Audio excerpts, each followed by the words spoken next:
Wednesday Season 2, Episode 1 को explained करने वाले हैं।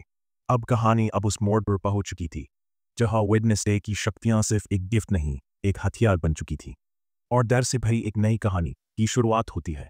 वेडनेसडे को एक सीरियल किलर की किलिंग रूम में होस्टेज चेयर पे बांधे देख पाते हैं।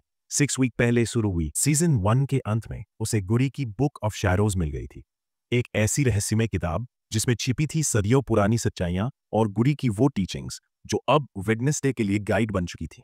अब वह अपनी विजन की शक्तियों को समझ चुकी थी और लॉकेट की पावर को भी कंट्रोल करना सीख गई थी। सही समय पर जब जरूरत हो तो वह लॉकेट से अपनी पावर को चैनलाइज करती और अतीत या भविष्य की झलकियां देख लेती थी। लेकिन इस बार उसका मकसद बहुत बड़ा था, अपने बचपन का सबसे डरावना सपना पूरा करना, उस सीरियल किलर को पकड़ना जिसने सालों से लड़कियों को अपना शिकार बनाया था। और इस मिशन में उसका सबसे बड़ा साथी था फिंग, वही चलने वाला हाथ। वेडनेसडे उसे भेजती है पुलिस स्टेशन, जहां से वह एक पुराना सुराग लाता है, एक बॉलिंग बॉल जो एक विक्टिम ने किडनैपिंग के दौरान गिराई थी। बस फिर क्या था, वेडनेसडे ने लॉकेट से अपनी विजन ट्रिगर की और एक एक करके वो सारे सीन्स उसकी आंखों के सामने आने लगे। किलर का चेहरा, उसका नाम, उसका अतीत, सब कुछ। अब उसे रोक पाना नामुमकिन था। अगले ही सीन में जब वेडनेसडे एयरपोर्ट पर पहुंचती है तो सबसे पहले उसके सारे हिडन हथियार निकाल लिए जाते हैं। छिपी हुई ब्लेड्स, गन, हर एक चीज, इवन थिंग को भी जब्त कर लिया जाता है। अब सोचो, इतनी सारी तैयारी करके आई थी लेकिन अब बिल्कुल खाली हाथ। हम वेडनेसडे को देखते हैं कैंसर सिटी की डरावनी गलियों में, लेकिन कहानी यही खत्म नहीं होती, क्योंकि आखिरकार वेडनेसडे पहुंच ही जाती है उस किलर के घर और जानबूझकर खुद को उस किलर के हाथों किडनैप होने देती है, क्योंकि असली मकसद था उसके किलिंग वर्कशॉप के अंदर दाखिल होना। अब आते हैं वर्तमान समय पर, जहां वही किलर वेडनेसडे को मारने आता है ताकि उसे एक डॉल की तरह सजा सके, लेकिन तभी थिंग अचानक से हमला कर देता है और फाइनली वेडनेसडे उसे उसी की तरह दर्दनाक सजा देती है। लेकिन इस सब के बीच एक अजीब चीज होती है। जब जब वेडनेसडे को विजन आता है, उसकी आंखों से काले रंग के आंसू गिरते हैं, एकदम स्याही जैसे, लेकिन वो खुद भी इसे इग्नोर करती है। अगले दिन जब वेडनेसडे स्कूल के लिए तैयार हो रही होती है, उसकी माँ उससे बात करती है और पहली बार ऐसा होता है जब वेडनेसडे खुद स्कूल जाने की बात कहती है, पर वो अब अपने इन काले आंसुओं को लेकर थोड़ी परेशान हो जाती है। वो गुडी की किताब खंगालती है, जवाब तलाशती है, पर वहां ऐसा कुछ भी नहीं लिखा होता। अब वो इस बारे में अपनी माँ से भी बात नहीं करना चाहती। फिर अगले सीन में वेडनेसडे के पेरेंट्स उसे और उसके भाई पक्सली को नेवरमोर छोड़ने जा रहे होते हैं। अब पक्सली का भी वहां एडमिशन हो चुका है और उसकी पावर्स हैं बिल्कुल अंकल फेस्टर जैसी, यानी इलेक्ट्रिक वेव्स पैदा करना। वेडनेसडे भले ही इसे छेड़ती हो, लेकिन उसकी शक्तियों पर कंट्रोल करना भी सिखाती है, क्योंकि ये पूरा ही परिवार थोड़ा कियोटिक है। रास्ते में एक जोरदार एक्सीडेंट भी होता है, लेकिन इस फैमिली को कोई फर्क नहीं पड़ता, क्योंकि एडम्स फैमिली ऐसी ही है, बिल्कुल अलग और पागलपन से भरी। इसी बीच एक अजीब सा आदमी हमें दिखता है जो छुपकर एक कपल की तस्वीरें खींच रहा है। लग रहा था जैसे इन दोनों का कुछ सीक्रेट चल रहा है, शायद कोई अफेयर, और शायद किसी ने इस आदमी को हायर किया हो उनकी जासूसी करने के लिए। लेकिन अगले ही पल आसमान से काली परछाइयां उतरती हैं, दर्जनों रेवन बर्ड्स उस पर टूट पड़ती है और हम जानते हैं रेवन अकेली नहीं आती, वो अपने साथ लाती है मौत का पैगाम। वो आदमी चिल्लाता है, डरता है, और तब तक बहुत देर हो चुकी थी। रेवन उसे मार डालती है, लेकिन मरने से ठीक पहले वह किसी को मैसेज भेजता है, उन्हें पता चल गया है, सारे सबूत मेरी डिस्क पर हैं। हम पहली बार देखते हैं उन रेवन बर्ड्स की लीडर को, एक डरावनी रहस्यमयी परछाई जिसकी एक आंख खून जैसी लाल है और दूसरी जैसे कभी देख ही नहीं पाई हो। अब सीन शिफ्ट होता है नेवरमोर स्कूल। वेडनेसडे एडम्स की एंट्री होती है और अब वो वहां की एक स्टार है। सारे बच्चे उसे हीरो की तरह ट्रीट करते हैं, मगर वेडनेसडे को कभी हीरो बनना पसंद नहीं था।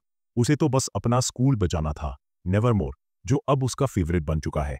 फिर एंट्री होती है बियांका की। अपने सायरन पावर से वह फैन गर्ल्स को भगा देती है जो वेडनेसडे से ऑटोग्राफ लेने आई थीं, और फिर दोनों में थोड़ी हल्की फुल्की बातचीत होती है। अब उनके बीच थोड़ी दोस्ती जैसी चीज भी नजर आती है।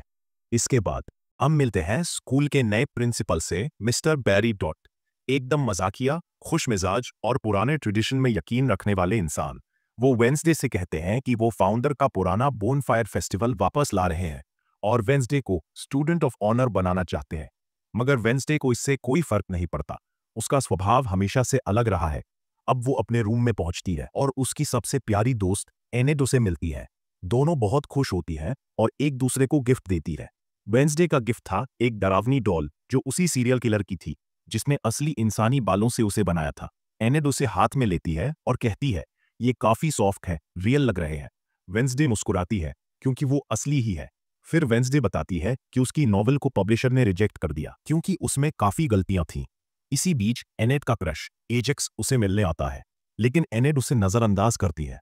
कुछ तो है जो इन दोनों के बीच अधूरा रह गया है। एनेड के चेहरे पर मुस्कान तो थी, लेकिन उसके दिल में एक सवाल छुपा था, क्या वो एजेक्स के लिए सही है? शायद यही वजह थी कि वो उससे दूर रहने की कोशिश कर रही थी। और तभी वेंसडे अपने कमरे का दरवाजा खोलती है। थक गई हूं आज। लेकिन तभी क्लिक, एक बो और एरो अचानक से ट्रिगर हो जाता है। तीर दीवार पर जा लगता है और वहां एक तस्वीर टंगी थी। तस्वीर में वेंसडे नजर आ रही थी, उसी पल की जब वो बेरी से बात कर रही थी। उस फोटो के नीचे एक नोट था, मैं अब भी तुम्हें देख रहा हूं। यानी कि पिछली सीजन की एंडिंग में जो स्टॉकर सामने आया था वो अभी भी वही है। वो अब तक उसे फॉलो कर रहा है, चुपचाप। यहां तक कि लॉरेल गेट्स वाला वही म्यूजिकल बॉक्स, उसके अंदर भी वेंसडे की तस्वीर छुपाई गई थी। साफ था, कोई है अभी मैं अपनी एक एक हरकत पर नजर रख रहा है। वेंसडे उस तस्वीर को छूती है और कोशिश करती है कोई विजन देखने की, लेकिन उसे सिर्फ स्टॉकर का पर्सनल पॉइंट ऑफ व्यू दिखाई देता है, चेहरा नहीं। वो मायूस हो जाती है। उसकी आंखों से फिर वही काले आंसू गिरने लगते हैं, जो सिर्फ तब आते हैं जब उसका दिल अंदर से टूट रहा हो। अब सीन कट होता है और हम मिलते हैं पग्सली से, जो अपने रूम में है। उसका रूममेट है यूजीन, वही जो पिछले सीजन में हाइड के अटैक से बमुश्किल बच पाया था। यूजीन बताता है कि उस हादसे के बाद से नाइटमेट्स उसे लगातार परेशान करते हैं। पग्सली दोस्ती का हाथ बढ़ाता है, लेकिन यूजीन सीधे कहता है, मेरे पहले से ही फ्रेंड्स हैं, पहले देखूंगा कि तेरे साथ बॉन्ड बनती है या नहीं, फिर तय करेंगे दोस्ती। इसी बीच वहां आता है एलेक्स, उनका नया डॉर्म एडवाइजर। बात घूमकर फिर वहीं आती है लॉरेल गेट्स, यानी थॉर्न हिल पर। अब वो जेल में है, लेकिन उसकी परछाई शायद अब भी स्कूल में मंडरा रही है। अब सीन शिफ्ट होता है एक फैमिली मीटिंग की ओर। वेंसडे अपने पेरेंट्स और प्रिंसिपल बेरी के साथ एक सीरियस डिस्कशन में है। बेरी बताता है कि जेवियर के पिता, जो गाला फंडरेजर के चेयरमैन थे, अब पीछे हट चुके हैं और उन्होंने जेवियर को स्विट्जरलैंड की रिकनबैक एकेडमी में भेज दिया है। अब बेरी चाहता है कि मोर्टिशिया उस फंडरेजर कमेटी की नई चेयरपर्सन बन जाए और इसी बहाने हमेशा के लिए नेवरमोर में रुक जाए। बेरी उन्हें वो कमरा दिखाता है जो पहले लॉरेल गेट्स का हुआ करता था। वेडनेसडे सहम जाती है, इतिहास खुद को दोहराने तो नहीं जा रहा।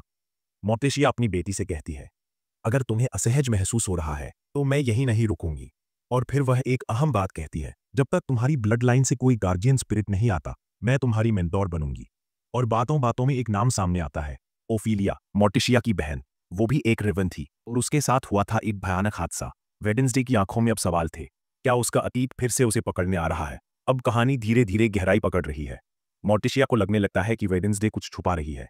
वो गोमेज से कहती है, इस बार मैं पहले जैसी गलती नहीं होने दूंगी। लग रहा था जैसे अतीत में कुछ भयानक घट चुका है और अब वही शुरुआत दोबारा हो रही थी। काले आंसू, वही संकेत जो पहले भी तबाही लाए थे। अब वेंसडे अकेले जंगलों की ओर जाती है। वहां पर वही जगह है जहां रेवन बर्ड्स ने उस आदमी को मार डाला था। और तभी उसकी नजर पड़ती है शेरिफ गैल्बिन पर, जो अब नौकरी छोड़ चुका है मगर जंगल में छुपा कुछ तलाश रहा है। वेंसडे उसके पीछे जाती है और पूछती है, तुम यहां क्या कर रहे हो? वो बताता है कि मारा गया आदमी उसका दोस्त था, कार्ल, और वे दोनों मिलकर एक ऐसे केस पर काम कर रहे थे जिसमें आउटकास्ट्स पर एक बड़ा खतरा आने वाला है। वेंसडे पूछती है, तुम्हें आउटकास्ट्स की इतनी परवाह क्यों है? तो शेरिफ कहता है, क्योंकि मेरा बेटा भी तो एक आउटकास्ट है। अब वो वेंसडे से मदद मांगता है, अगर हम साथ मिल जाएं तो सच की तह तक पहुंच सकते हैं। साथ ही वो चेतावनी भी देता है, रेवन से सावधान रहना, वो सब पर नजर रख रही है।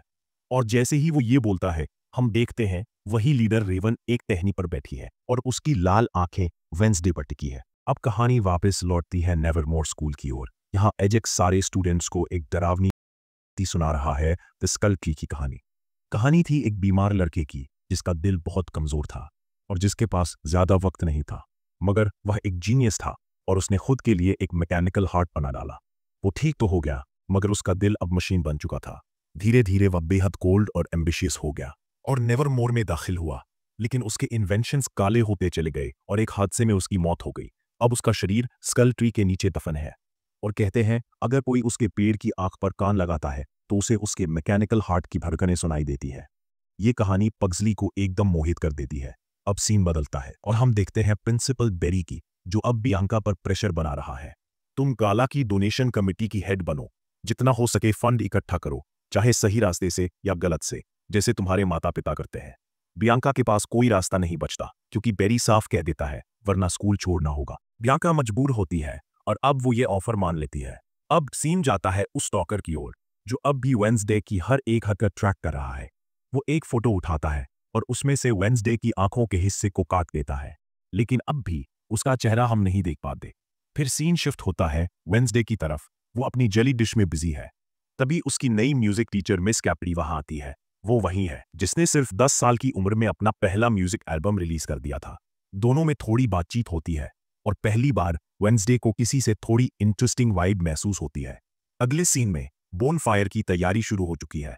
बेरी मोर्टिशिया से फिर रिक्वेस्ट करता है कि वो गाला की चेयरपर्सन बने और अब बियांका भी मजबूरी में ही सही इस खेल का हिस्सा बन चुकी है। अब सीन की शुरुआत होती है एंड के एक प्यारे से गिफ्ट से। वो थिंग के लिए एक छोटा सा मिनिएचर हाउस बनाती है ताकि थिंग को भी आराम, स्पेस और थोड़ा सा अपनापन मिल सके। इसके बाद एंड वेंसडे के पास आती है और उसे जेवियर का भेजा हुआ खत पढ़कर सुनाती है। खत में जेवियर ने अपनी एक ड्राइंग का जिक्र किया होता है जो उसने किसी रहस्यमय विजन में देखी थी। और हैरानी की बात यह थी, ड्राइंग में दिखाई गई रेवन ठीक उसी एक आंख वाली हेडस्टोन पर बैठी थी जो वेडनेसडे से जुड़ी अजीब घटनाओं की ओर इशारा कर रही थी। अब इससे पहले कि वेडनेसडे कुछ समझ पाती, उसे अपने स्टॉकर का मैसेज आता है, तुम्हारी नोवेल अब मेरी है और मैं उसे बोनफायर में जला दूंगा। ये सुनकर वेडनेसडे अंदर से हिल जाती है। वो फौरन बाहर निकलती है और तभी उसे एक नोट मिलता है, लेकिन ये नोट खतरनाक था। उस पर ब्लेड्स लगे हुए थे। उससे वेडनेसडे थोड़ी घायल हो जाती है। नोट में लिखा था, अगर जवाब चाहिए और अपनी नोवेल वापस चाहिए तो बोनफायर के अंदर आओ। वेडनेसडे बिना एक पल गंवाए बोनफायर के अंदर जाती है। उसे वहीं अपनी नोवेल रखी हुई मिलती है। इसी बीच फायर को जलाने की तैयारी शुरू हो जाती है, लेकिन वेडनेसडे समय रहते अपनी नोवेल को आग से बचाकर बाहर निकल आती है। अब एक बड़ा मोमेंट आता है। सभी सेवियर्स को सम्मान देने के लिए एक पेंटिंग का अनावरण किया जाता है, लेकिन वेडनेसडे उस पेंटिंग को देखकर बिल्कुल भी इंप्रेस नहीं होती। वो सबके सामने उसे आग लगा देती है और साफ शब्दों में कहती है, मैं कोई हीरो नहीं हूं और मुझे किसी की तारीफ नहीं चाहिए। मैं जैसी हूं वैसी ही ठीक हूं। इस दौरान वो अपने स्टॉकर को भी एक सीधा मैसेज देती है, तुम जहां भी हो मैं तुम्हें ढूंढ निकालूंगी। अब कहानी का रुख दूसरी ओर जाता है। हम पक्सली को देखते हैं जो अकेला स्कल ट्री की तरफ बढ़ रहा होता है। वहां वह गलती से अपने इलेक्ट्रिक पावर से एक मैकेनिकल बॉडी को एक्टिवेट कर देता है जिसके सीने में एक मशीनी दिल होता है और वो बॉडी जमीन को फाड़ते हुए जिंदा हो उठती है। पक्सली डरने के बजाय उसे देखकर कहता है, ओ वाओ, कितना कूल है ये। दूसरी ओर वेडनेसडे एंड से बात कर रही होती है और तभी उसे एक और विजन आता है। इस बार वो खुद को एक पुराने ग्रेवयार्ड में पाती है। चारों तरफ काले रेवन बर्ड्स उसे घेरे होते हैं और वो उसे किसी अनजाने रहस्य की ओर ले जा रहे होते हैं। और तभी वेडनेसडे उस जगह पहुंचती है जहां उसे कुछ ऐसा मिलता है जिसकी उसने कभी कल्पना भी नहीं की थी, एनिड की कब्र। अब यहाँ कुछ रहस्यमयी होने लगता है। कब्र के पास खड़ी एनिड की आत्मा अचानक वेडनेसडे से एक ऐसी बात कहती है जो उसकी रूह तक हिला देती है, मेरी मौत की वजह तुम हो। ये शब्द वेडनेसडे के लिए किसी सदमे से कम नहीं थे।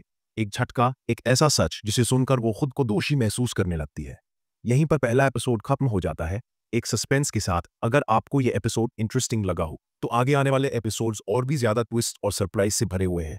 इसलिए अभी चैनल को सब्सक्राइब कीजिए और बेल आइकन जरूर दबाइए ताकि बाकी एपिसोड्स की नोटिफिकेशन आपको सबसे पहले मिले। मैं मिलता हूं आपसे अगले वीडियो में। तब तक के लिए बने रहें टीडी मैजिक पर।